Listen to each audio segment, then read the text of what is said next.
Hi friends, இன்றைக்கி நம்ம all about MBMC சேனலில் எதை பற்றி பார்க்க போகிறோம்னா இன்டரப்ட்ஸ் ஆஃப் 8085 பற்றி தான் நம்ம வந்து பார்க்க போகிறோம். இந்த 8085ல் இன்டரப்ட்ஸ் மொத்தம் 5 டைப்ஸாக பிரிக்கலாம். அதாவது drop, RST 7.5, RST 6.5, RST 5.5 and INTR. இப்போது ட்ராப்பை வந்து நம்ம என்ன பண்ணோம்னா ஹையஸ்ட் ப்ரையாரிட்டின்னு சொல்லுவோம். INTRை வந்து லோயஸ்ட் ப்ரையாரிட்டின்னு நம்ம சொல்லுவோம் இந்த 5 இன்டரப்ட்டில். அதுதான் ஃபஸ்ட் பாயிண்ட்டாக கொடுத்துருக்காங்க. அடுத்து செகண்ட் பாயிண்டில் என்ன சொல்கிறாங்கன்னா, இந்த இன்டரப்ட் எல்லாத்தையும் நம்ம எப்படி எனேபிள் பண்ண போகிறோம்.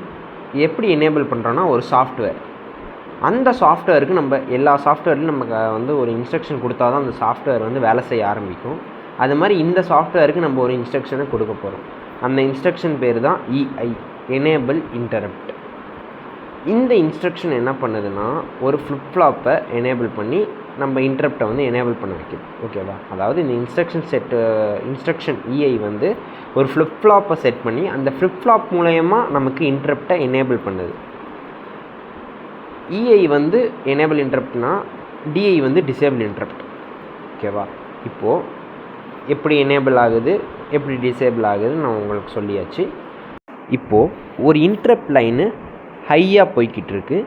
அப்போ என்ன நடக்குதுன்னா, அந்த ப்ராசஸர் வந்து கரண்ட்டாக நடந்துக்கிட்டு இருக்கக்கூடிய இன்ஸ்ட்ரக்ஷனை கம்ப்ளீட் பண்ணிவிட்டு அந்த ப்ரோக்ராம் கவுண்டரை அங்கே இருக்கிற ஸ்டாக்கில் சேவ் பண்ணி வச்சுருக்குது. அடுத்த பாயிண்ட் என்னென்னா, இந்த இன்டரப்ட் எனேபிள் ஃப்ளிப் ஃப்ளாப்பை நம்ம ரீசெட் பண்ண போகிறோம். நம்ம ரீசெட் பண்ணால் தான் நம்மளால் இன்டரப்ட் சப்ரூட்டீன் சர்வீஸ் அதை வந்து நம்ம எடுக்கவே முடியும். ஓகேவா? இதை நம்ம ரீசெட் பண்ணுறதுனால நமக்கு என்ன நடக்குதுன்னா, அந்த இன்டரப்ட் இருக்குது பற்றியா, வேறு ஏதாச்சும் டிவைசஸ் மூலயமா ஏற்படக்கூடிய இன்டரப்ட்ஸை நம்மளால் தடுக்க முடியும். ஓகேவா?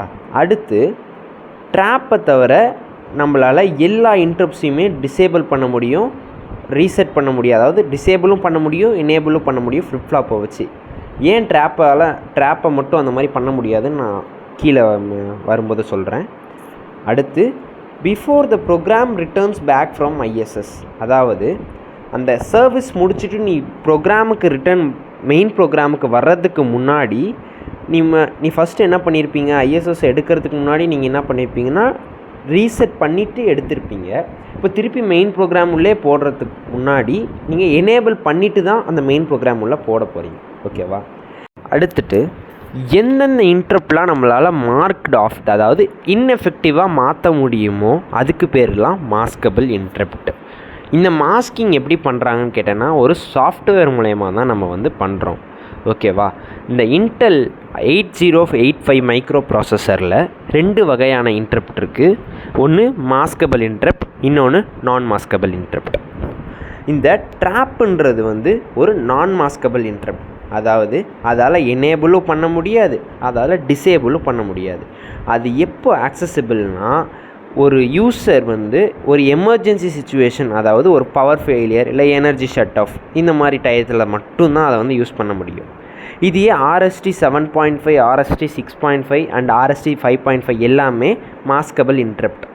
அதாவது எக்ஸாம்பிளுக்கு ஒரு பையன் இருக்கான், அந்த பையன் வந்து மாஸ்கபிளாக நான் மாஸ்கபிளான்னு எப்படி கண்டுபிடிக்கலான்னா, அவன் வந்து இப்போது படிச்சுக்கிட்டு இருக்கும்போது நம்ம போய்கிட்டு வாடா மொபைலில் கேம் விளையாடலான்னு சொல்லி இழுக்கும்போது அவனோட மைண்ட் தாட்டை வந்து மாற்றிக்கிட்டானா அவன் வந்து மாஸ்கபிள். இல்லை, நான் படிச்சுக்கிட்டே தான் இருப்பேன், நான் வேறு மைண்டுக்கு போக மாட்டேன், மாற்றிக்க மாட்டேன் அப்படின்னு சொல்கிறான்னா அவன் வந்து நான் மாஸ்கபிள். ஓகேவா? இந்த எக்ஸாம்பிள் உங்களுக்கு புரிஞ்சிருக்கும்னு நான் நம்புகிறேன். Next topic hardware and software interrupt. ஒரு இன்டரப்ட் வந்து எப்படி வேணாலும் காஸ் ஆகலாம், அதாவது எப்படி வேணாலும் வரலாம். ஒரு இன்புட் அவுட்புட் டிவைஸ் மூலயமா ஒரு இன்டரப்ட் உருவாச்சுன்னா அதுக்கு பேர் ஹார்ட்வேர் இன்டரப்ட். ஓகேவா? அதாவது இப்போது எப்படி சொல்கிறது, மொபைல் வச்சு கேம் விளையாடிக்கிட்டு இருக்கீங்க.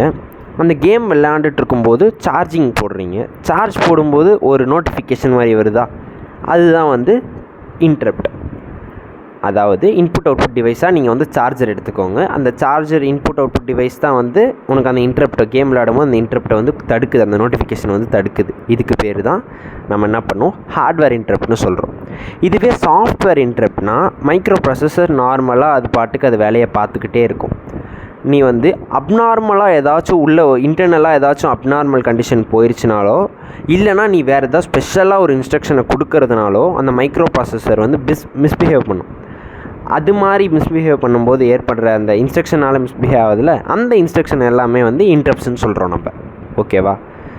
அடுத்த டாபிக் இன்டரப்ட்ஸ் கால் லொக்கேஷன். இன்டரப்ட்ஸ் கால் லொக்கேஷன் அதாவது ஒரு இன்டரப்ட் நடக்குது. இன்டரப்ட் நடந்தவுடனே என்ன ஆகுதுன்னா அந்த ப்ரோக்ராம் எல்லாமே எங்கே ட்ரான்ஸ்ஃபர் ஆகுதுன்னா ஒரு ஸ்பெசிஃபிக் மெமரி லொக்கேஷனில் ட்ரான்ஸ்ஃபர் ஆகுது. ஸ்பெசிஃபிக் மெமரி லொக்கேஷனில் ட்ரான்ஸ்ஃபர் ஆகின உடனே இந்த மானிட்டர் இருக்குது பார்த்தீங்களா, அந்த மானிட்டர் என்ன பண்ணுதுன்னா அந்த ப்ரோக்ராம் எல்லாத்தையுமே ஸ்பெசிஃபிக் மெமரி லொக்கேஷன்லேருந்து ஒரு ரேமில் இருக்கிற மெமரி லொக்கேஷனுக்கு எல்லாத்தையுமே மாற்றுது.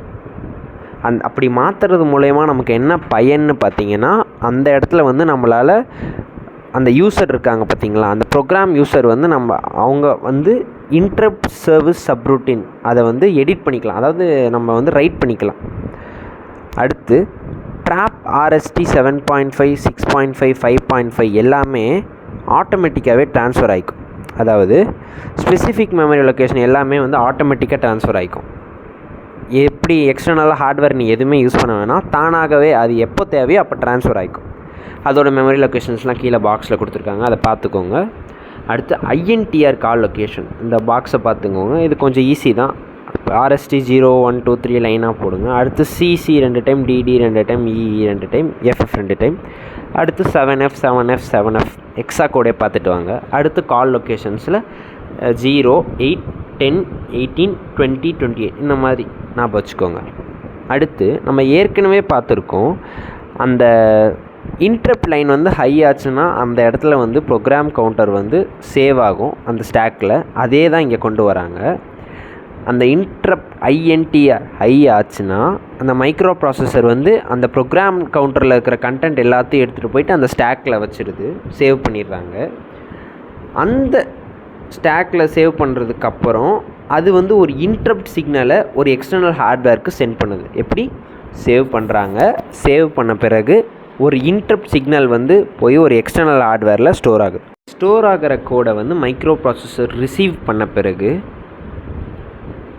அந்த ப்ரோக்ராம் எல்லாத்தையுமே கரஸ்பாண்டிங் கால் லொக்கேஷனுக்கு ட்ரான்ஸ்ஃபர் பண்ணிடும். ஓகேவா?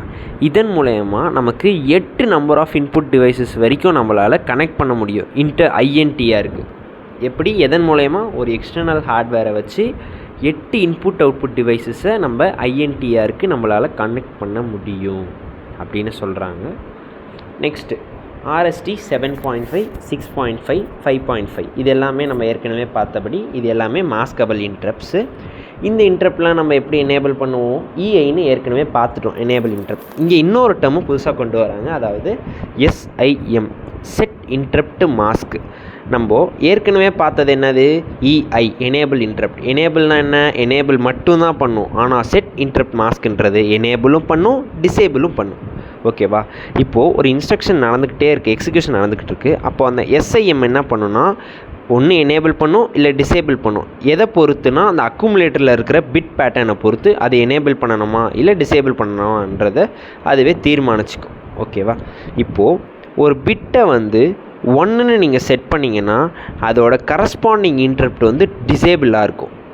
அதுவே அந்த பிட்டை 0ன்னு நீங்கள் செட் பண்ணிங்கன்னா அதோட கரஸ்பாண்டிங் இன்டரப்ட் எனேபிள் ஆகிருக்கும். ஓகேவா? எப்படி சொல்லலாம்னா ஒரு பிட்டுன்றது ஒரு பாக்ஸை எடுத்துக்கோங்க, ஒரு எம்டி பாக்ஸ். அந்த எம்டி பாக்ஸ் வந்து 0, எம்டினா 0, ஃபுல்னா 1ன்னு எடுத்துக்கோங்க. அந்த பாக்ஸ் வந்து 0வாக இருக்கும்போது நம்மளால் ஏதாச்சும் போட்டு வைக்க முடியும், அதாவது அந்த இன்டரப்ட்ஸ். அதனால அந்த இன்டரப்டை எனேபிள் பண்ணி அந்த பாக்ஸ்க்குள்ளே கொண்டு வரீங்க. இதுவே அந்த பாக்ஸ் ஏற்கனவே ஃபுல்லாக இருந்துச்சுன்னா உங்களால் எதையுமே உள்ளே வைக்க முடியாது. அதனால் இன்டரப்டை நீங்கள் டிசேபிள் பண்ணி வெளியவே வச்சுக்கிறீங்க. ஓகேவா? அடுத்து பிட் 3 இஸ் செட் டு 1. அதாவது பிட் 3 இந்த டயக்ராம் பார்த்தீங்கன்னா உங்களுக்கு புரியும். பிட் 3ன்ற இந்த செட்டை வந்து என்ன இந்த பிட் 3 வந்து 1ஆக வைக்கிறீங்க. ஒன்றா வைக்கிறது மூலயமா உங்களுக்கு 0 to 2 எல்லாமே எஃபெக்டிவாக மாறிடுது. அடுத்து இந்த 4 பிட் வந்து நமக்கு என்னென்னா அடிஷ்னல் கண்ட்ரோல், அதாவது இந்த RST 7.5 வந்து நம்ம ரீசெட் பண்ணுறதுக்காக இந்த 4th பிட்டை யூஸ் பண்ணுவோம். அடுத்து இந்த 6th 7th பிட் ரெண்டுமே நமக்கு சீரியல் டேட்டா அவுட்புட். ஓகேவா. Next triggering levels. அதாவது இப்போ நம்ம பார்த்த 5 வகையான இன்டர்ப்ட்டுக்கும் ஒரு ட்ரிகரிங் லெவல் இருக்குது. ட்ராப்பு வந்து என்னென்னா எட்ஜ் ட்ரிகர்னு சொல்கிறோம், இல்லைனா லெவல் ட்ரிகர்டுன்னு நம்ம சொல்ல முடியும். அதாவது ட்ராப்புனா எப்படின்னா இது ஹையாக போய்கிட்டே இருக்கும், அதேமாரி ஹையாக போய்கிட்டு ஹையாகவே ஸ்டாண்ட் பண்ணணும் அக்னாலேஜ் பண்ணுற வரைக்கும். இப்போது ஒரு ட்ராப்புனா எப்படி, ஒரு பள்ளம், ஒரு ஹண்டர் வந்து ஒரு யானைக்காக ஒரு வலை விரிக்கிறார், அந்த வலையில் அந்த யானை விழுந்துருச்சு. ஓகேவா. அந்த ட்ராப்பில் அதாவது ஹையாக போகிறதுன்றது அந்த யானை விழுந்துருச்சுன்னு ஞாபகம் வச்சுக்கோங்க, விழுந்துருச்சு. அப்போ அந்த யானை விழுந்திருக்குன்றது எப்படி தெரியும்? அந்த ஹண்டர் வந்து அவர் வந்து அந்த யானை விழுந்திருக்கான்னு பார்த்தா தானே தெரியும், அவர் அதை வந்து அக்னாலேஜ் பண்ணால் தானே தெரியும். அதே மாதிரி தான் இங்கே ஹையாக போயிடுச்சு, அது வந்து கீழே விழுந்தபடியே தான் இருக்கும். அந்த யானை யாரையும் தூக்க மாட்டாங்க, அந்த அவங்களா யாராச்சும் வந்து அதை வந்து அக்னாலேஜ் பண்ணுற வரைக்கும் அது வந்து ஹையாகவே இருக்கும். அது மாதிரி தான். அதுக்கப்புறம் RST 7.5ன்றது ஒரு பாசிட்டிவ் எட்ஜ் ட்ரிகர், RST 6.5 5.5ன்றது ஒரு லெவல் ட்ரிகர். ஓகேவா. நெக்ஸ்ட்டு பெண்டிங் இன்ட்ரப்ட்ஸ்னால் ஒரு இன்ட்ரப்ட் வந்து ஒரு ரெக்வஸ்ட்டை கொடுக்குது. அதாவது 2 பேர் இருக்காங்க, ஃபஸ்ட்டு ஒருத்தன் வந்து எனக்கு ரெக்வஸ்ட் வைக்கிறான், அதுக்கு அடுத்து இன்னொருத்தன் வந்து அவன் ரெக்வஸ்ட்டை வைக்கிறான். அப்போது நான் யாருக்கு ஃபஸ்ட்டு இன்ட்ரப்டை வந்து எந்த இன்ட்ரப்டை ஃபஸ்ட்டு நான் வந்து எக்ஸிக்யூட் பண்ணுவேன்? அப்போது எவன் ஃபஸ்ட்டு வரானோ அவனுக்கு தான் ஃபஸ்ட்டு நான் வந்து சொல்யூஷனை கொடுப்பேன். இதுதான். அதாவது ஒரு இன்ட்ரப்ட் நடந்துக்கிட்டே இருக்கும்போது இன்னொரு இன்ட்ரப்ட் வருது. அதுதான் நான் ஏற்கனவே சொன்ன மாதிரி இன்னொரு இன்ட்ரப்ட் வருது. அந்த இன்ட்ரப்டை வந்து நம்ம என்ன பண்ணுவோம், பெண்டிங் இன்ட்ரப்டாக நம்ம வந்து கணிச்சிக்கலாம். ஓகேவா. அதுக்கடுத்து அது 8085 வந்து ஒரு RIM இன்ஸ்ட்ரக்ஷனை யூஸ் பண்ணுது. அந்த இன்ஸ்ட்ரக்ஷன் என்ன பண்ணுன்னா கரண்ட் ஸ்டேட்டஸ், இந்த RIM இன்ஸ்ட்ரக்ஷனை வச்சு நம்ம என்ன பண்ணலான்னா இந்த current status of the pending interrupts, எத்தனை இன்ட்ரப்ட் பெண்டிங்கில் இருக்குது அப்படின்றது எல்லாமே நம்ம வந்து இந்த RIM வச்சு நம்ம தெரிஞ்சுக்கலாம். இப்போது இந்த டயக்ராம் பாருங்கள். இந்த டயக்ராமில் வந்து பிட் 0 to பிட் 2 எல்லாமே என்னென்னா இன்ட்ரப்ட் மாஸ்க், பிட் 3 வந்து interrupt enable flag, bit 4 to bit 6 எல்லாமே அது என்ன இண்டிகேட் பண்ணுதுன்னா பெண்டிங் இன்ட்ரப்ட்ஸ். ஓகேவா. பிட் 7 வந்து சீரியல் இன்புட் டேட்டா. இப்போது எல்லாமே எக்ஸிக்யூட்லாம் பண்ணி முடிச்சுட்டிங்க, இன்ட்ரப்ட் எல்லாத்தையும் எக்ஸிக்யூட் பண்ண பிறகு நீங்கள் வந்து ஒன்ஸ் அகெயின் போய் அந்த ப்ராசஸர் என்ன பண்ணுதுன்னா போய் செக் பண்ணுது, வேறு ஏதாச்சும் இன்ட்ரப்ட் ஏதாச்சும் பெண்டிங்கில் இருக்குதா எக்ஸிக்யூட் பண்ணுறதுக்கு அப்படின்றது செக் பண்ணுது. எதை வச்சு செக் பண்ணுதுன்னா RIM இன்ஸ்ட்ரக்ஷனை யூஸ் பண்ணி தான் செக் பண்ணுறாங்க. அதே மாதிரி ஏதாவது ஒரு இன்ட்ரப்ட் பெண்டிங்கில் இருந்துச்சுன்னா அந்த ப்ராசஸர் என்ன பண்ணுன்னா எக்ஸிக்யூட் பண்ணிடும். அந்த ISSக்கு திரும்பி ரிட்டர்ன் பண்ணுறது, அந்த ISS வந்து திரும்பி மெயின் ப்ரோக்ராம் போகிறதுக்கு முன்னாடியே இருக்கிற எல்லா இன்ட்ரப்டையும் எக்ஸிக்யூட் பண்ணிவிட்டு தான் திருப்பி மெயின் ப்ரோக்ராமுக்கே சென்ட் பண்ணும். ஓகேவா. இதுதான் வந்து ஆஃப் 8085 மைக்ரோ ப்ராசஸர். தேங்க்யூ.